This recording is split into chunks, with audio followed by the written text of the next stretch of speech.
the remark here is that it's just part of the calculation, and I wouldn't say that it's just that like the place you were born has a special weight if it doesn't. Like, so it's a matter of the people. It's a matter of many other things that you care about. And in my personal case, when I got in touch, so again, like I didn't apply for Viber, I met the guys and we were actually trying to close like one last deal for, literally this was my last dance for Vivacom. And the last project that I couldn't close with this company, that I was writing long polite emails to get to the negotiating table, and I was getting one-liners of rejection. It was very disappointing at a certain point, but then I learned that it was, first of all, not personal. It's also part of the Israeli culture, because this was one of my first boss in Viber who is Israeli, and many of them are Israelis, and they are more direct and frank and short. Cut to the chase. Cut to the chase. There is this word that they use, I think, in German, tachlis, when you speak directly. I think it's Jewish, but anyway, I need to might be.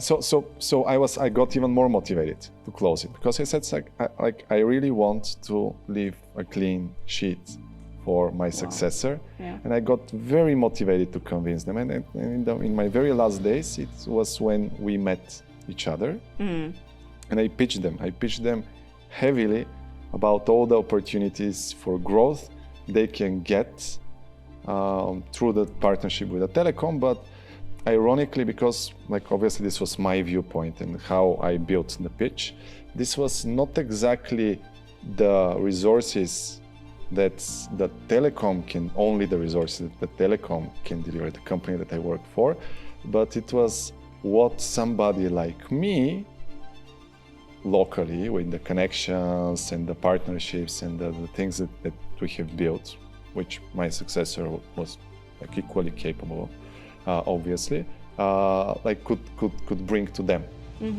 But the way they heard the pitch was, well, we actually need somebody who understands this region and this market. And this is something and they admitted later on, that this was not even on their to-do list at this point. And after this conversation, they said, okay, so probably we need to hire somebody. And this guy, like the profile of this guy. And we'll, of course, start from asking him. So your pitch for the region was so good that you basically, well, not for the region, I mean, at this point it was for the telecom, but you had to sell the region. So they decided to invest in the region instead. Exactly. And look for someone with your profile, which I guess is hard to find. Because it is. I don't know. Okay. I don't know. Like. So they had to make you a proposal later on. Yeah, literally, they approached me. Hello, Recursive community, and welcome back to our podcast series. Our next guest is responsible for global growth of Rakuten Viber. If you don't know it, but I guess you do, this is one of the biggest calling and messaging applications with over billions of users all over the world. Atanas Raykov is building on the app's popularity with focus on Europe, US, Asia, the Middle East, and North Africa. He works directly with Rakuten's and Viber's executive team to develop strategic partnerships, marketing and PR initiatives, as well as to transform the application into a super app. I'm super excited to find out a bit more about this development.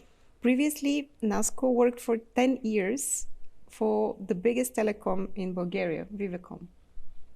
He's also an LP and a mentor for portfolio companies of LAUNCHub Ventures and 11 Ventures, part of the mentors network of Endeavor Bulgaria, and last but not least, also an angel investor himself and member of the CEO Angels Club in Bulgaria. Nasko, I'm very happy that you're here. Thank you. It's a real pleasure, Irina. It's been a while since we actually wanted to invite you, and we always had different and more urgent guests, but you've been on our list from the very beginning. Because I have to say, I was always very impressed, first of all, by your engagement in the innovation ecosystem and in the startup ecosystem. And second of all, also by your career. I mean, you just made these huge steps in the career ladder. But before we start with the career development, I wanted to go a bit back in time. You mentioned when you arrived here in Kynovlaikovo that it's that you have a certain nostalgia for this region. So part of your adolescence was here and childhood was here in Bulgaria, but a big part wasn't, right? Can you share a bit more of, how was it growing up with a family that was actually not living in Bulgaria? Yeah, I think it's a common story for a lot of Bulgarians because as a kid of born in the mid 80s, I have like vague memories of the communism, but I have much better memories of the transition. And this was like I think that everybody in Eastern Europe has some story around this transition, which was uneven, unpredictable, and a lot of people migrated. Like there were older generations, especially in the case of our family, who were like who immigrated abroad due to political reasons many years before. They were actually one of the first people to leave after World War II, even on work. Wow. For the peace negotiation, for example. One of my grandfathers was the representative of Bulgaria, and there was always this kind of here and there situation in our family, and a lot of role models of people who had a keen affection to Bulgaria, to Eastern Europe, to the struggles and the challenges of Eastern Europe during all of these years, the regime and the transition afterwards, but also people who had a very global mindset. And I was very fortunate to have very early on like a very direct contact to these forebears and elders, and like just a simple example of how probably I was formed, and it has to do with my current story and my current aspirations and the responsibilities that I embrace.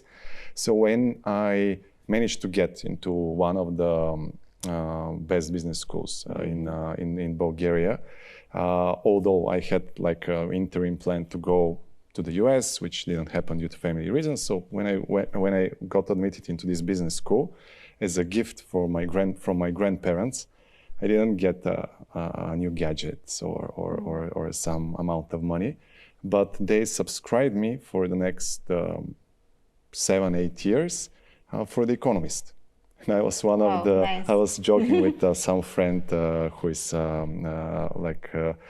who was in some of the investment bankers a little bit older than me. He said, like, I know that you are one of the 50 subscribers that actually were getting the paper version of The Economist in 2002, 2003. Oh yeah, back then it was in paper, right? Which was in paper, and it was not very accessible, and it was pretty expensive and so on. So actually for a student in university, I think that this really opened my mindset, and also the pure gesture that this probably means much more than just getting money and partying on the seaside or something else is very, very different. So I always had this kind of a mentality that the world is much bigger and we are a piece of it, but also that this means that there are a lot of opportunities out there which can be brought here and can create a much better synergy and much better win-win relationships. Yeah. I was thinking that back then we didn't really see Bulgaria as part of a European community, as part of a global community. I was born maybe shortly after you. I'm not gonna go into details about it, but I do have more and more vivid memories of the transition period, and I remember that our understanding of Bulgaria, at least for me, for someone who grew up in Plovdiv, maybe in an educated family, definitely not rich family. We struggled a lot. I do remember. Like most people. Yeah, exactly. At this point, the huge inflation that at some point we had. But we were feeling like we're part of the third world, you know, and like we're one of the darkest places somewhere in the world. We never really understood this context. So reading The Economist probably opened up totally new perspectives for you back then. Were you reading it actually? Yeah, I was reading it. Yeah. I was stacking it. I even Wow. kept my collection, and then I donated it as an archive to a library of business school. Yeah, Nice. Business school. Yeah. So yeah, it's not only this part. It actually created the hunger to search for quality information, for quality journalism, to have the habit that you should pay for it. So and when I graduated and I got my not the intern job, because internships are not very well paid, but like after I got my first proper job, then my grandparents said, okay, so you're stopping to pay for it. Now you can pay for it yourself. And it suddenly became, and then at this point I said, okay, so yes, of course I will do it. Yes. I already had the habit, and it was like not even some kind of a consideration if I should do it or not. And by that time I had already curated a large part of a large set of sources that I'm obviously updating over the years, of course, adding new ones like the recursive. Thank you so much. Thank you so much. It's really kind. Yeah, it would be actually curious maybe to add your list of sources that you trust, that you read. I think in times, especially now, of disinformation, but also in times or in the current environment in Bulgaria where we have very limited freedom press, press freedom. I think it might be useful for our audience to see, for someone who is valuing such kind of diversified information sources, what are you reading? So maybe we will follow up and ask you about your list. Of course. What did you want to become when you attended the business school back then? Did you have a dream of what are you going to be as a grown-up? So I usually share this story in some of the career events that I'm sometimes invited. So when I was much younger, I wanted to become a knight. But there were no opening jobs, and the career prospects were turned out to not to be amazing. But later on, actually even towards the end of high school, I knew that because I already was profiling into business.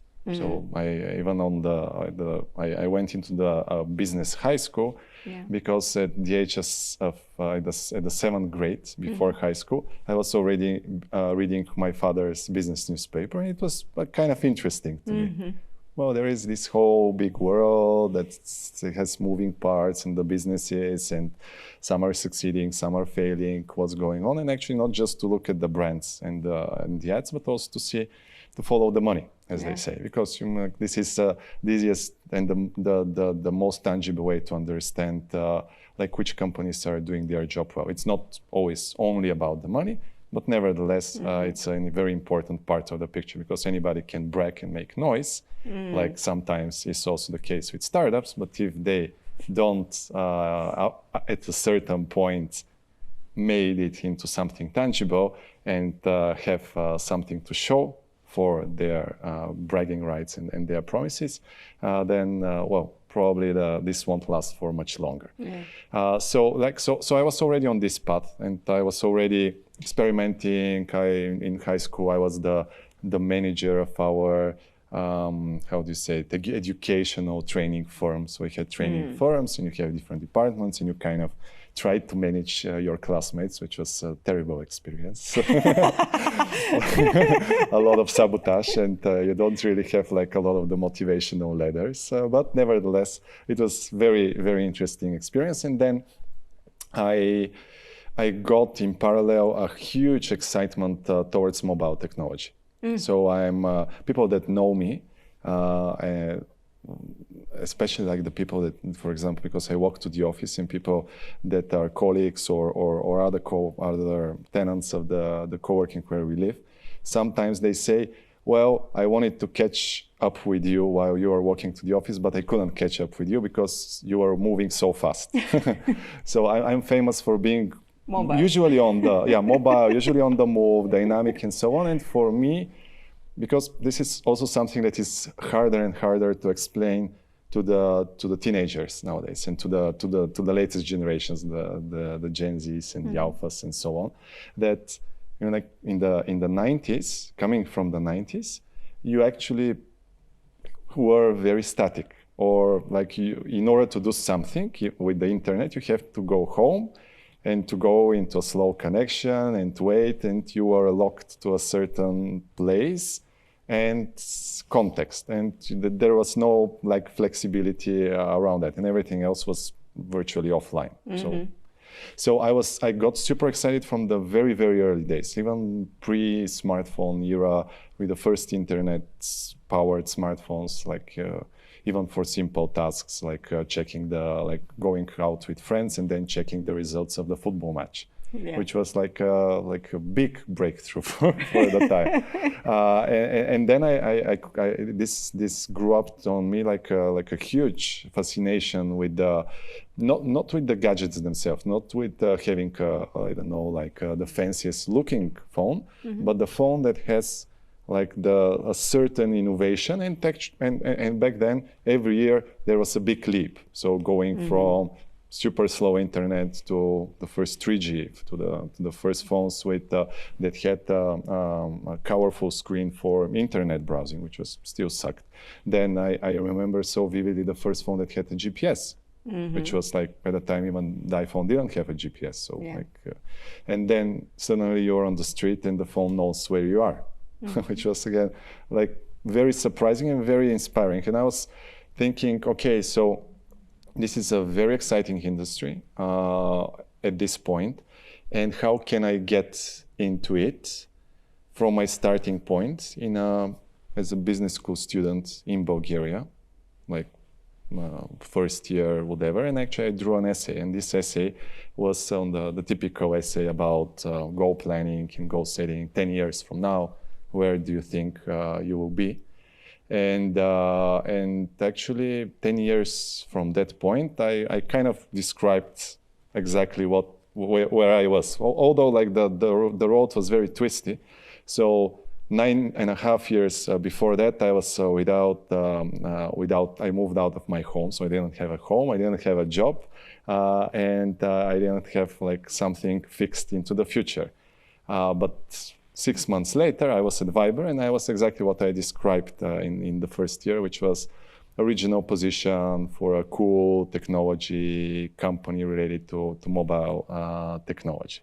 So and then I said, okay, so I'll probably start from some of the local companies where I can go find a way, because like when you look at mobile in 2003, this was the telecoms, and a couple of companies that were dealing with SMS and value-added services and so on, and probably the smartphone and the phone manufacturers, which usually had a higher bar, and they didn't hire so young talent like me. So I said, okay, so I'll go into the telecoms, because they themselves as companies are growing and are needing a lot of talent, and the tide is in their favor.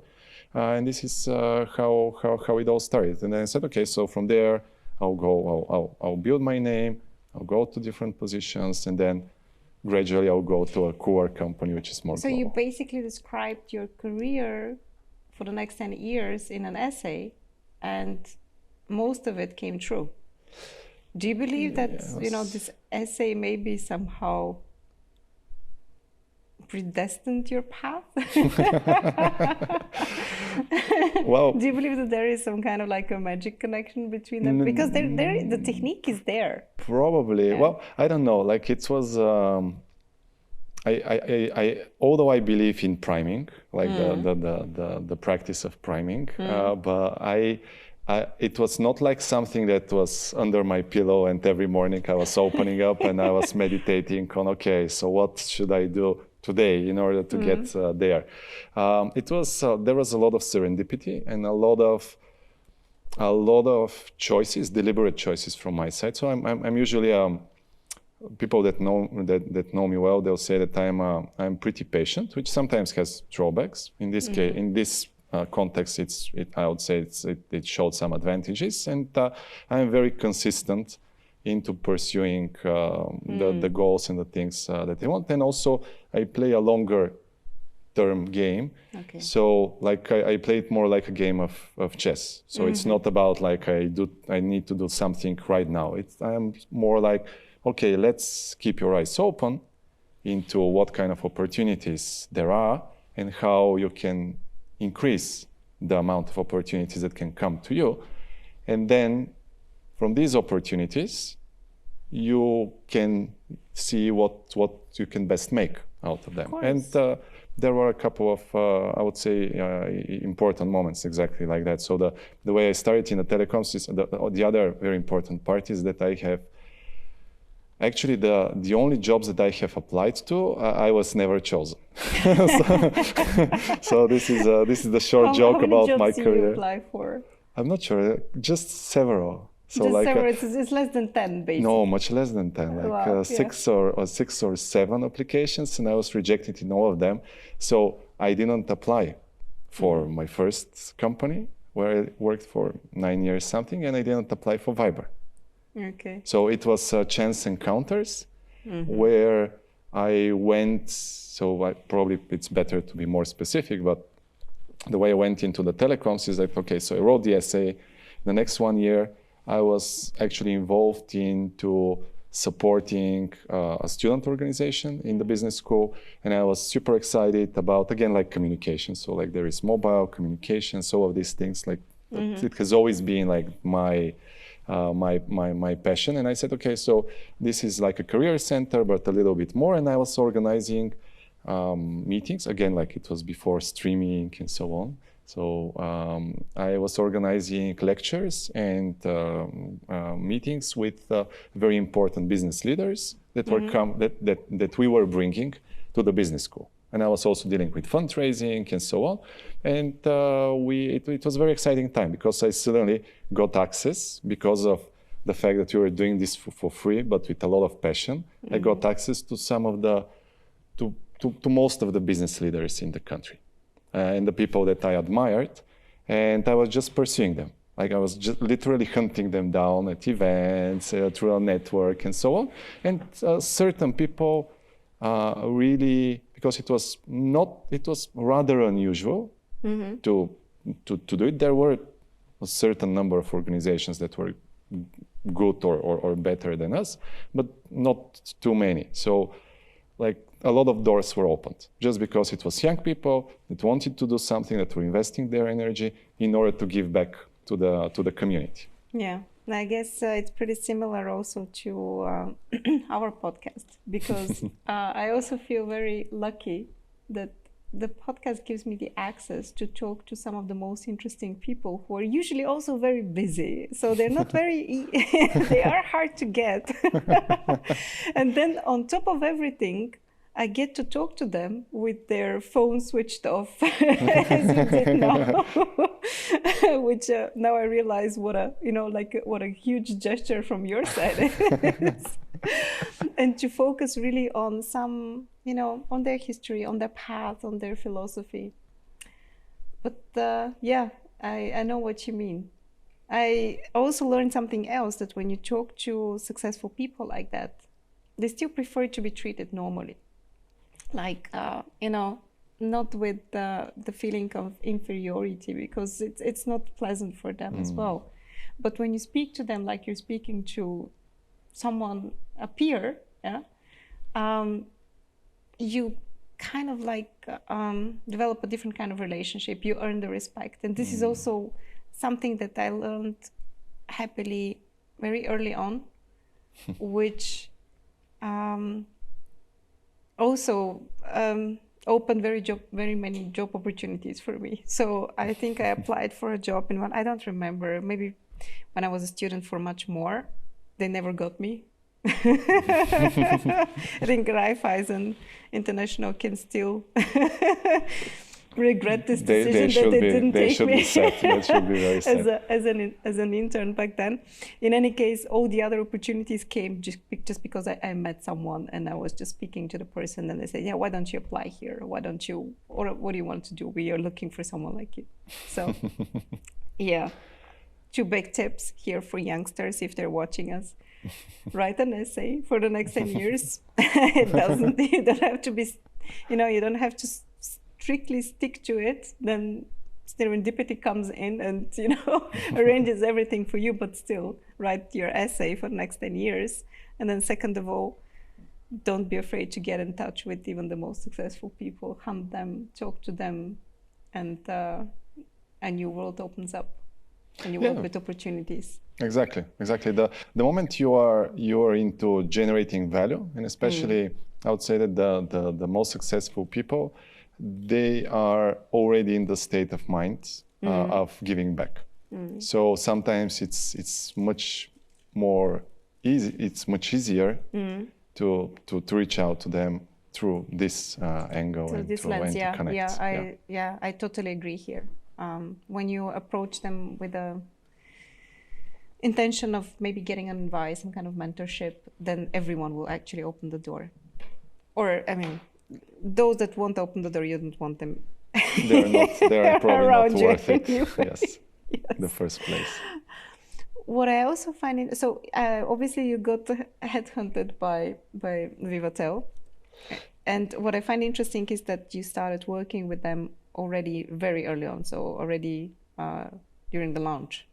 Yeah, I was 20 years old, just when I was just 20, almost like 1 week after becoming teenager, stopping being teenager or something like that. And I was the kid in the group. So the most interesting part is that like some people don't even remember the name Vivatel. Now it's the third mobile operator, part of Vivacomm, part of a big corporation and structure. But back then, it was actually a side project. It was a project which was separated entirely from the state's newly privatized company, and they brought top talent, top professionals from all over the world. So again, there was this kind of a global expertise and people with very global mindset that came in.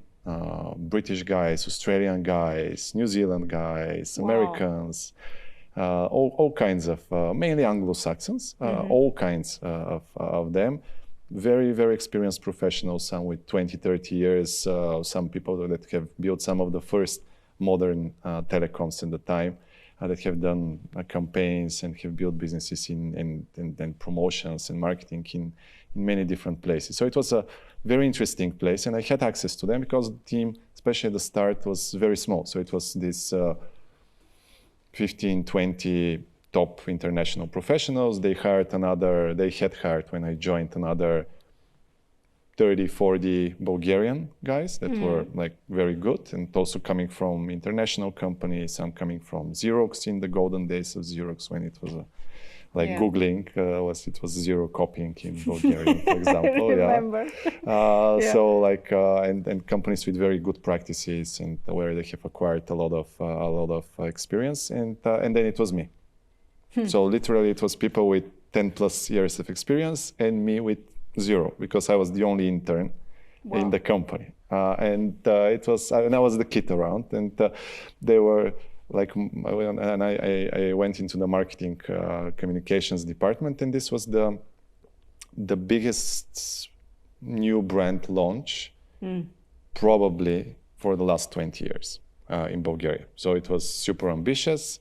We were going into a market which was heavily fortified by 2 big companies who were there for a long time, who were making a lot of money and big profits, and they were on the top of the awareness and the recognition and so on, and also an industry which was booming. And these guys were ready for fight. They were preparing for us for our entrance for quite some time.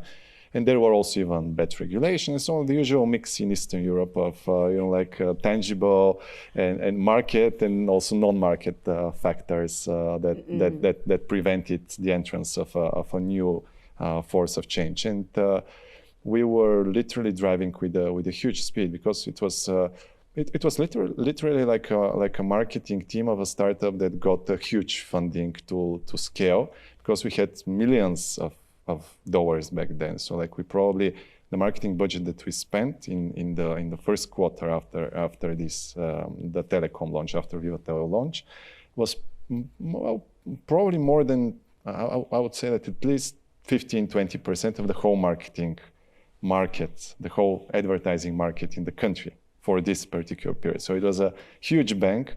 And then when you have so much capital, and like I think that some of the stories that also you tell and you cover, so this is also a challenge. You have so much capital that it's very difficult to understand how to best deploy it in order to achieve the business results, but also not to burn this cash unnecessarily. Mm-hmm. So I learned a lot about blitzscaling of a huge marketing plan in a very difficult environment, not like a blue ocean where you have a unique product and there is nobody there, or at least it's easy to cover the ground, and at the same time being accountable and having this kind of a strategy which is long term and going to very specific results. So these were different times.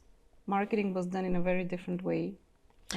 But still, I wonder, can you share maybe the lessons about blitzscaling that you got from there? I mean, I can't even imagine if I was in this position, how am I going to approach this? Because I've never been in a campaign like that. I've always been on the other side when you have a very tight budget and you have to think like out of the box on how to do marketing without a budget. Well, 10 years later, I was on the other side when I joined Viber. So, and I think that ironically, this experience in the telecom prepared me for the other. In a way, yeah. It's probably a little bit ironic, but what I can say is that the key lesson was that if you have, like not have, but you would like to deploy a lot of resource, you have to like really make sure that you can track, especially the biggest bets. So like the bets that comprise, like again, the 80-20 or ideally even more Pareto ratio is really important. So like it's fine to have big bets that are consolidated. For example, okay, so we will do a massive TV campaign because this was the obvious and the right way for such a campaign, even to this day. Yeah, for mass even market, today, even like, today, yeah. Well, you see that even the big tech is advertising in Super Bowl and in such kind of venues, and they are spending big money on that. So if you do that, how are you going to measure it? How would you know that you're on the right track? So this probably means, like in this case, like doing research, like awareness research, nationally representative, okay, before the campaign, during the campaign, after the campaign, certain components, and then understand, okay, so like how many people actually learned about that?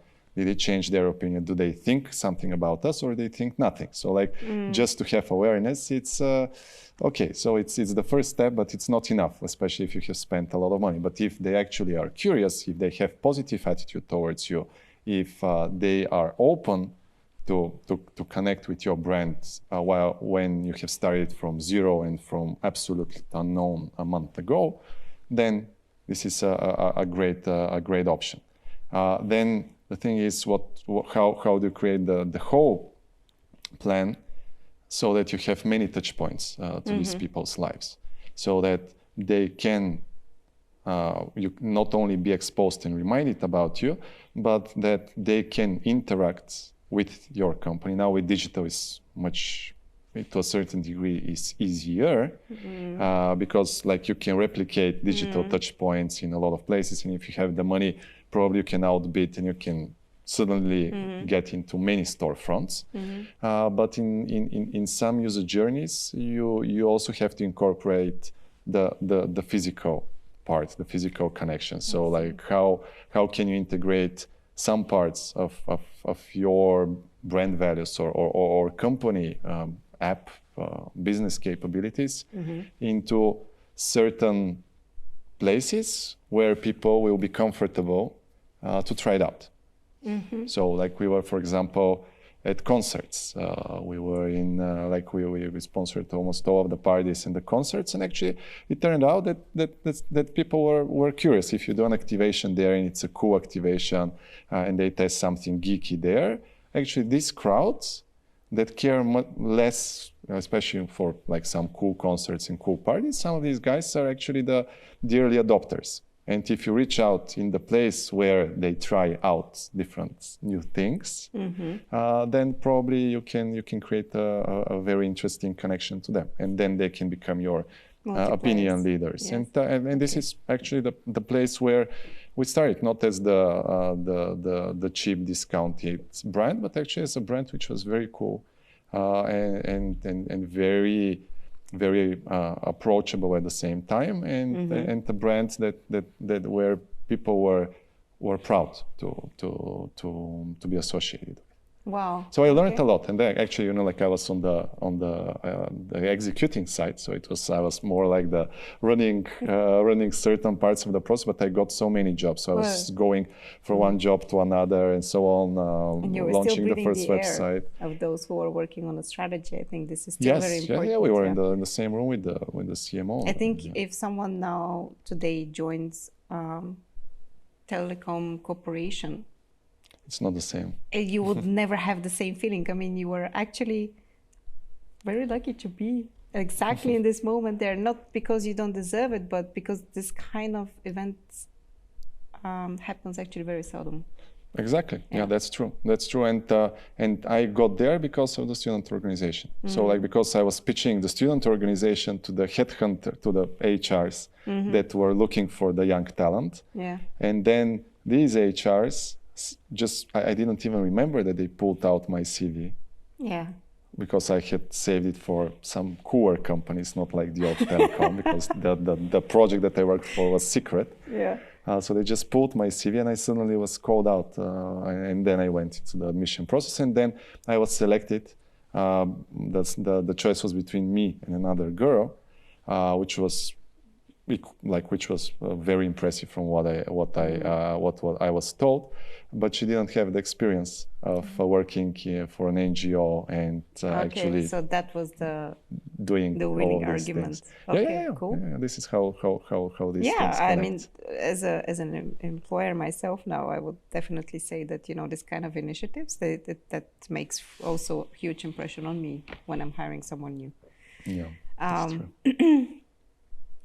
Okay, 9 years or 10 years later, you decided almost to go? 10 years, 9 years and 9 months. Actually, I decided to go a little bit earlier.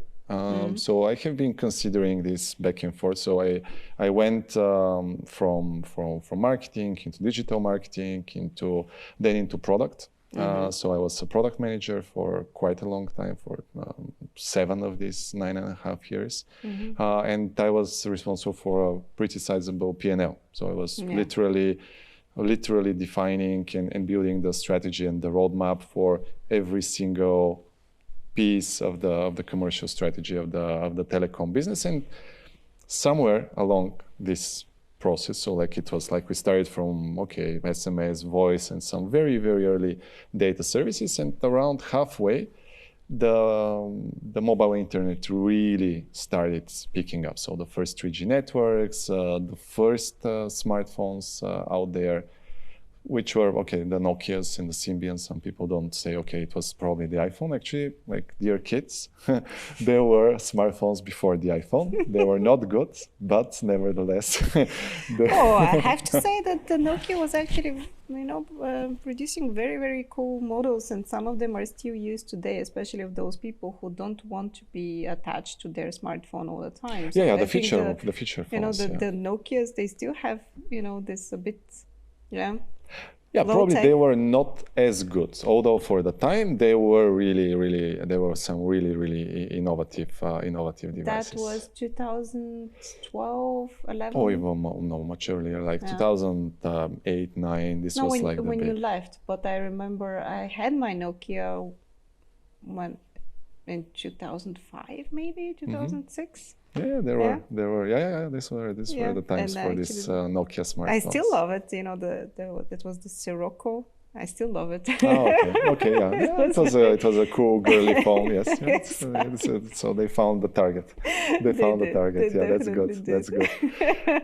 Yeah, Nice. and then I was exposed. So I even like taking a step back on the passions and the personal side. Even with these very early smartphones, as a personal interest, I was thinking, okay, so what can you do on top of them?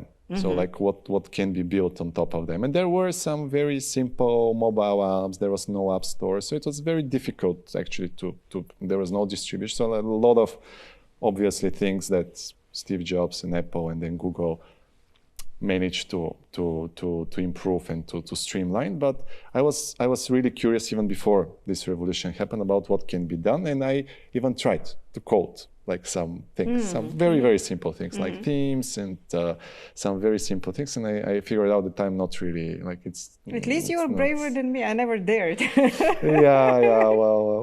Yeah. And I gave up very early. I gave up I very. only had my very frustrating fast. experience with Pascal. I remember at school.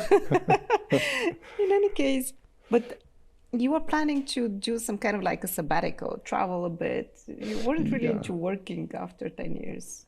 Yeah, so I was very involved into the startup ecosystem from the launch of still in the telecom years, because I joined as mentor both 11 and LAUNCHub Nice. when they were conceived and when they got the first funding, because it was very exciting times. A lot of friends of mine were either on the investor side or on the receiving side. Yeah. Actually, one of my first mentors and very early colleague in the Vivatel years was the founder of Taxi.me, who is one of the success stories, Christo Chernev. Yes.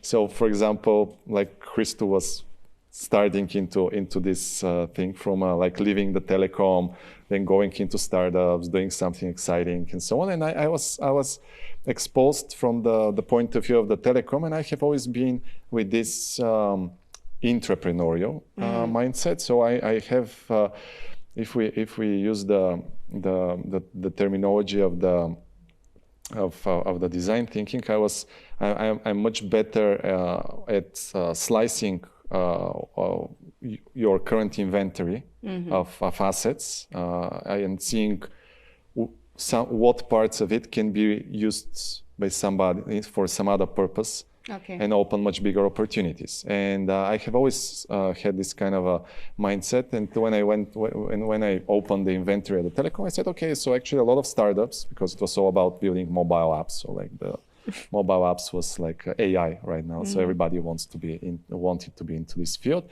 I said, okay, so they need billing, they need distribution, they need marketing, they need quite a lot of things that the telecoms have. And if you want to make a MVP or some beta tests into a small market before you scale, and you're coming from Bulgaria, the most obvious thing was to do it in Bulgaria. So we create this kind of ecosystems. I got exposed, I got very excited, and I said, okay, so for sure, like the telecoms and the big company, I also had like this kind of a clash a little bit with how the culture evolved, which is normal because like cultures evolve when the company scales and it merges with a more conservative part of the business.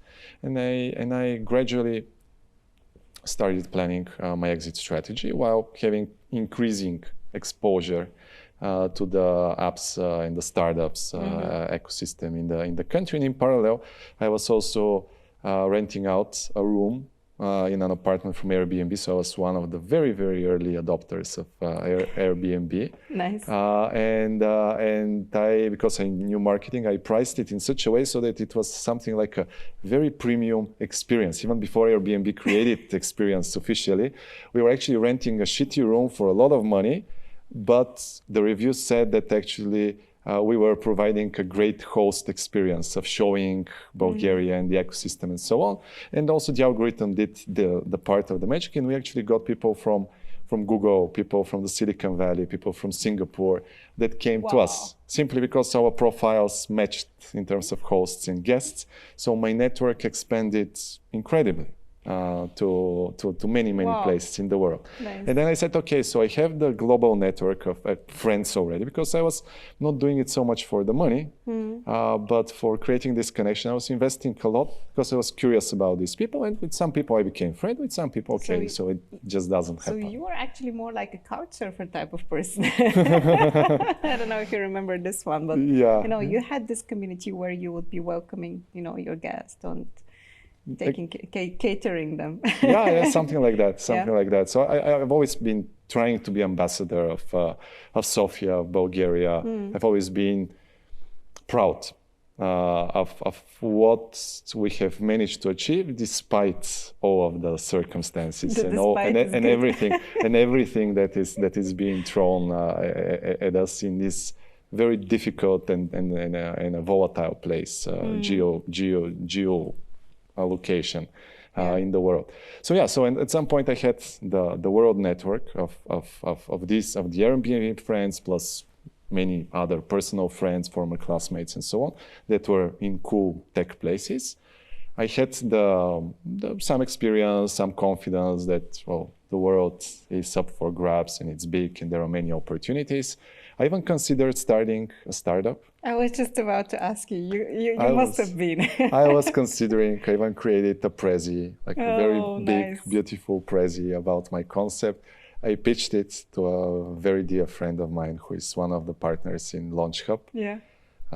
Stefan Ganchev. So probably everybody knows Stefan Ganchev. Everybody knows, not only here, everywhere. Wherever I go, everyone knows Stefan Ganchev. Yeah, and then it was about social commerce. And then he said, well, look, probably, like he was very polite, so probably it was full absolute crap, but I think he was, yeah, why not? I mean, I'm sure that you had the bromance in a way, or the, you know, the buddy connection, him being also coming from the telco sector. So yeah, no, he was always a mentor and an important factor in my life as an advisor. But he said, well, first of all, it's too early from you because you come from telecom and the corporation, and startups work differently. So jump into a company that is startup-like and really startup-like. See how it goes, and then think like, and then you have a better understanding of like you should do it or not. And as for the idea, well, it needs much more work. So I said, okay, so I get your message. I'll continue the exploration. And this was like when I took the decision, I said, okay, so I'll use the network, I'll use the connections, the bit of capital that I had accumulated, and I went on this sabbatical, and I said, okay, so I'll tell my boss, which was highly unusual. So everybody was shocked from my bosses that I told them, I'm leaving. I'm not going to the competition because telecoms and banks, people circulate between them until the world ends. So like it's literally permanent circulation, and very few people get out of the business because it's also specialized. So they were shocked that I'm not going to the competition and that I'm not starting work right away, because sabbatical, at least in these circles, was not something that was very common. Actually, most of the people were ashamed when they didn't have a job. I mean, you're going to be jobless. I mean, imagine that. Yeah, and I was homeless as well. This was which was another homeless. type of. So you had your Airbnb, but you were homeless. No, I had to leave it. That's another very long story. Okay, so you were jobless, homeless. Yeah, single as well. Single. So very single and on the go, but also very free, obviously. Extremely free. So like this was like I wouldn't say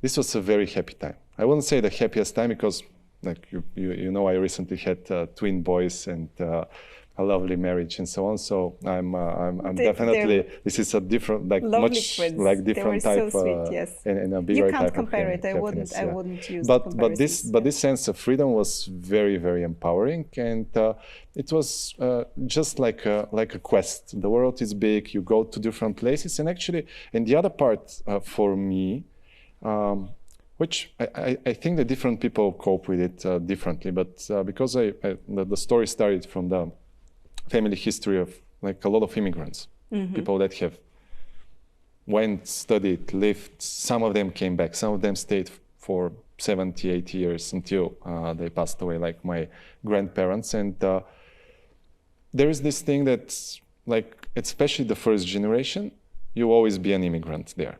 So like, did you always be not local? Not local in the country where you live, and you are not anymore local of where you come. It's how I approximately feel right now. Although I didn't leave that early on. I left when I was 19 or 18, I don't remember anymore. But now it's weird because I was never part of the society there, really. I was always the Bulgarian. I came back here, and now I'm not Bulgarian enough. It's very funny. Anyway, but I totally get it. But in some way, you become very international in this sense. Yeah, that's true, and I think this is really important in the world that we live in. And for me, it was exploration of opportunities in different places, but also understanding from the starting point of a Bulgarian or as an outsider, how and what will it take to integrate in different places. So not only to say, okay, what kind of job do you have here, but what does it mean to pack your bag and to base yourself in London, in New York, in LA, in Menlo Park, in San Francisco, in Singapore, and I lived with all of these people. So actually, my plan was like not only because obviously I wanted to have a longer runway just in case, which is coming to the Viber story probably.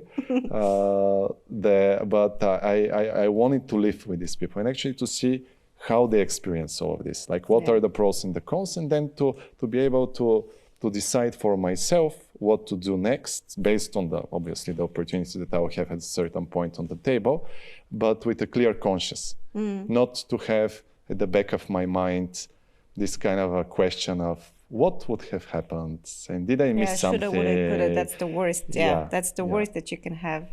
So this was the purpose of my sabbatical, and I literally lived for several weeks up to a month the life of somebody who is and very different stages of immigration. So like somebody who came early on, who is in the early stage of adapting and integrating and at a lower position in some place, or somebody who has been there for a very long time. So like it's very different perspective. It is.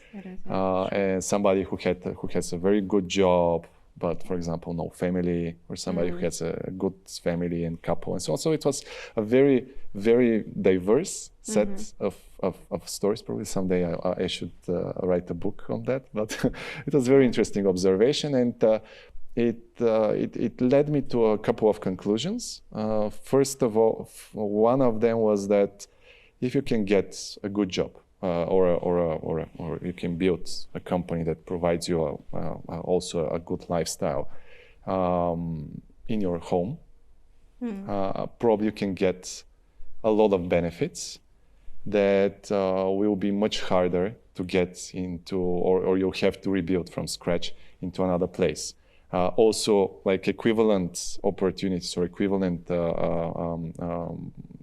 buying power, or to rephrase it, like to live well in some of the hottest places in the world, you need much more. You need to be even more competitive, and you need to hustle more than that. So probably you'll give up even more of your free time and a lot of other things that social form a life life, and everything, in order to be just able to live there I felt always like that about the megapolis and also about the big cities like New York and London. And also commuting and so on. So like there are pros and cons. There are certain trajectories that probably can't happen without you being in the hottest place. But if you are not, if you are not really like, if this is not a must, probably this is something that even like people at a younger age should also consider, because I also have seen, and I have stories around me of people that built really great careers or businesses, but nothing more. Yeah. And this can be said. Everyone has their own story and everyone has their own fights to fight. What I find interesting is that once you moved to a new place and you managed to stay afloat, let's say, whatever that means for you, you feel like the world opens up, that you can do it again and again and again. And then the world becomes a much friendlier place to be, because you're not limited in your perspective, in your mindset, to the country where you were born in. This is what I always felt, that young people, if they get the chance, they should live somewhere else, just for the sake of, getting this kind of mindset. And there is nothing unpatriotic about it. It's just, opening up, perspectives. You can, if you decide and be a patriot, you can always come back, and it might be a good thing to do. Or when your family is abroad, you won't come back, and it doesn't matter, because identity changes. Identity becomes something which is very personal. At some point, I was thinking that it's not either or, it's both. I carry in myself both the Bulgarian and in now the Austrian side, and this will always be like that. In your case, was even more diverse because of the family and the background that you had. And in the big cities, which are often melting pots of different cultures, like London and maybe in the city, no one asks you where do you come from. I mean, it's because it's usually so complex nowadays. They don't just put you in a drawer because, oh, you're Bulgarian, oh, you're from Pakistan, oh, you're this is happening usually in the smaller countries, at least how I observed it over time. In any case, I think that the remark here is that it's just part of the calculation, and I wouldn't say that it's just that the place you were born has a special weight if it doesn't.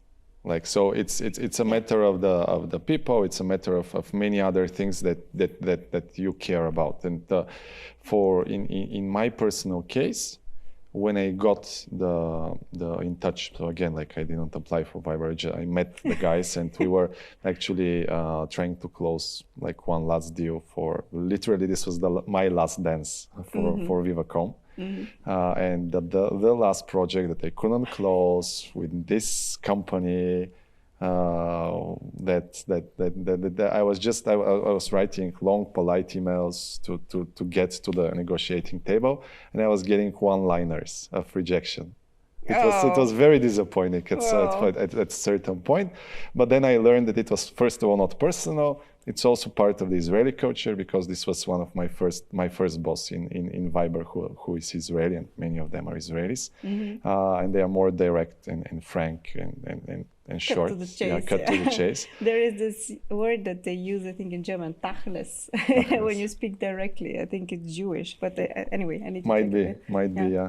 So I got even more motivated to close it, because I said I really want to leave a clean sheet for my successor, and I got very motivated to convince them. And in my very last days, it was when we met each other, and I pitched them heavily about all the opportunities for growth they can get through the partnership with the telecom. But ironically, because obviously this was my viewpoint and how I built the pitch, this was not exactly the resources that's the telecom can only the resources that the telecom can deliver, the company that I work for, but it was what somebody like me locally with the connections and the partnerships and the things that we have built, which my successor was like equally capable, obviously, like could bring to them.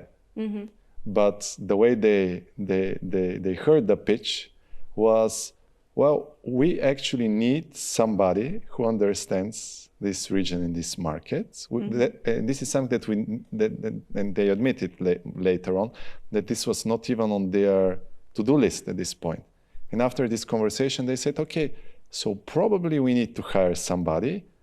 And this guy, like the profile of this guy. And we'll, of course, start from asking him. So your pitch for the region was so good that you basically, well, not for the region, I mean, at this point it was for the telecom, but you had to sell the region. So they decided to invest in the region instead. Exactly. And look for someone with your profile, which I guess is hard to find. Because it is. I don't know. Okay. I don't know. Like. So they had to make you a proposal later on. Yeah, literally they approached me. Yeah. So literally, like, got the message like a week later. I was already packing the bags to. And you were sending them one-liners with. I was playing hard to get to this point because I had to get it back to them. Like, I wanted to play the game, and I wanted to show them that I know how to play the game when I'm on the other side of when the tables have turned. So nice. So this is how it happened, and you know, like selling the region, and like I think this is something that many of the also the startup founders and investors, everybody in the ecosystem and Central Eastern Europe. Of our job. Yeah, this is 50% of our job, exactly. Like to really explain what is the region, because sometimes there are many definitions, and like it's like this kind of like now it's a little bit better defined, and then actually to understand, to explain what are the opportunities and so on. So like the storytelling is always an ongoing process, because everybody tries to pitch their parts, their market, their talent, their countries in different ways. And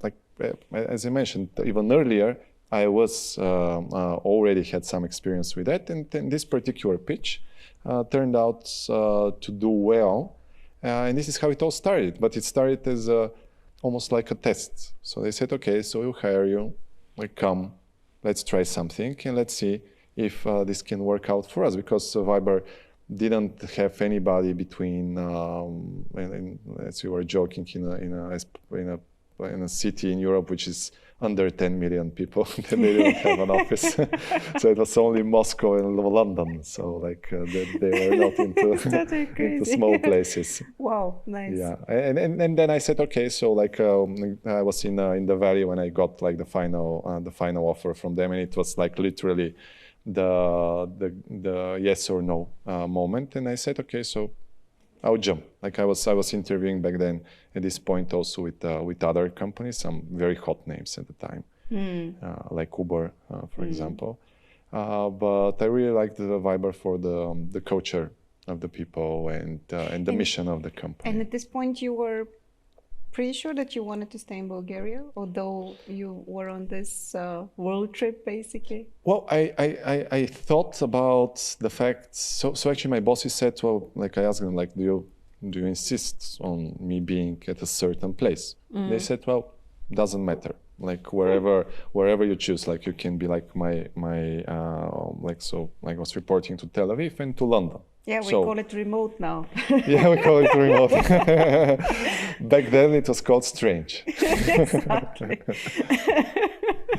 Yeah, and they said like whenever you want, like as long as it's in this kind of like obviously the similar time zones, that you can be based wherever you want. And then I gave it a thought, but I said, okay, so I saw the opportunities for this specific challenge that I have now and that I have undertaken from starting from Bulgaria. Because first of all, obviously I knew things better. I knew more talent and people, and I knew that I have to start. Like everybody, it's a cliche. You have to start with the people and so on and so on. Yeah, I guess your network here was much more established, and it was. And also, and also, like it's really a matter of differentiation. So it's it's always the challenge with marketing and with branding. So you have to find a way to differentiate yourself with what you have at your disposal. So you have a certain company, a certain story to tell, and then like if I went to London to tell the same story, I would be one of the many business entities and so on, or like units that are forming up there to remotely control Eastern Europe, whatever. Like not a inspiring and not a big story. But coming to Sofia in 2015 and saying, guys, we are not building a call center. We are not building R&D development office, which is cool, but there were many already, such kind of stories. But coming and saying, guys, there is no business people that are running and literally defining how like the user experience will look like and how it will be marketed and to whom it will be opened from Google, nobody from Facebook, nobody from Skype, Microsoft, Telegram, you name it. But actually Viber is coming. And Viber is very big, was already very big with a big footprint, with a very strong brand, unclearly defined, but strong brand.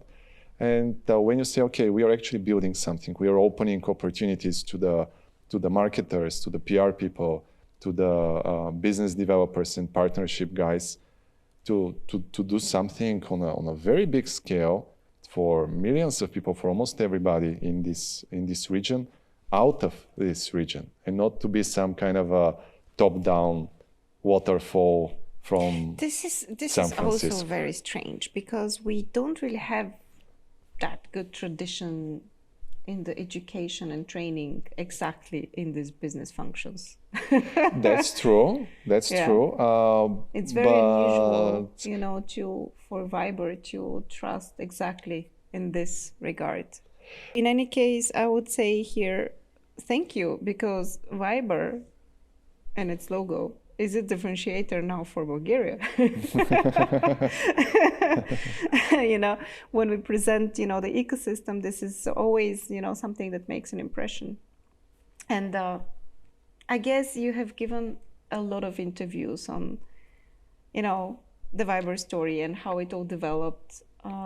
We know now for a fact that Viber became very strong, especially in our part of Europe. Yeah, and I guess part of the guilty ones are based in Sofia, now that I understand. So well done. Yeah, thank you. I want us, before we finish the interview, actually I want to know a bit more what cannot be read in the business interviews that you're giving, like what is coming ahead for Viber, where it is a very saturated market at this point. It's a very competitive market. At the same time, we have very interesting examples from China, for instance, and from what I understood, you are going into the direction of a super app. That's true, yes. There are a couple of contenders who are competing for the same thing. How do you see that? And this is also the main direction that you're currently working on, right? Yourself. Yes. So the super app concept, to oversimplify it, means adding to what people are used to see already in messengers payments, adding more business services, and more sophisticated, probably AI-powered assistants and mini applications. Yeah. So like these are the parts that are kind of missing in Europe because of the inherited complexity of the market. Like in China, WeChat just went into a vacuum. So like people didn't have bank accounts and cards and so on. They just went into WeChat Pay and started using it, and they moved from cash to it. So this is the parts where Viber plays to its strengths, because Viber started as a free messaging app of calling and messaging, but because it is based on phone numbers, and phone numbers, unlike Facebook profiles, for example, are the identifier that you use for business, because you call different business partners, suppliers, and so on. Like, so whole supply chains, even for small and medium-sized businesses, are built currently on consumer messaging services, on the services built with the consumers in mind and not with the prosumers or like small businesses in mind. So there are quite a few things that have to be improved, completely revamped in order to serve this huge amount of the economy better, because as a matter of fact, in most of the countries in Central and Eastern Europe, more than half of the employed people are in such kind of small businesses. Are either small business owners or partners, or like one of the 5 employees in the bakery or in the hair studio and so on. Even the e-commerce shops, like there are so many e-commerce shops which are actually 10 people and that's all. So like this is the part where we want to make an impact, because as a matter of fact, we also have a content vertical, but this is very highly saturated, and this is something that like we pushed, we got certain success. We have some big content names there, but we cannot be TikTok, and it's not really our DNA. So Viber has this profile of a very reliable, very secure, very private place, which, like, precisely because we don't mine so much data, we cannot create the best content recommendation algorithm, because a lot of the things that happen on Viber, they're in the private space. But building the tools into all of these touch points that enrich people's lives and that will also allow them not to install another 10 applications for just small use cases, but to have everything under one roof.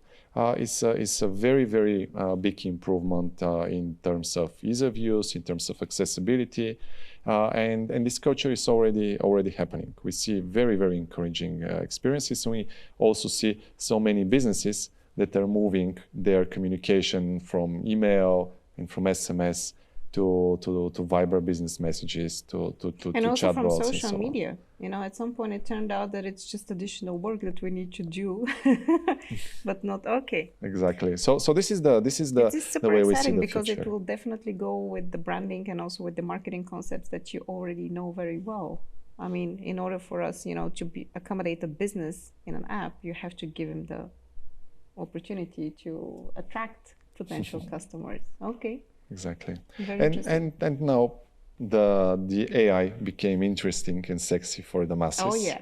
Oh yeah. So and ChatGPT is chat based. So it's very obvious. I think it's more than obvious, but sometimes it's good to mention it. We already have even our own implementation that we launched over a month ago, which is about AI big model-based chatbot, where you can ask questions, you can get all kinds of information without leaving Viber. So literally it is, okay, somebody, or you need an answer to somebody, to something.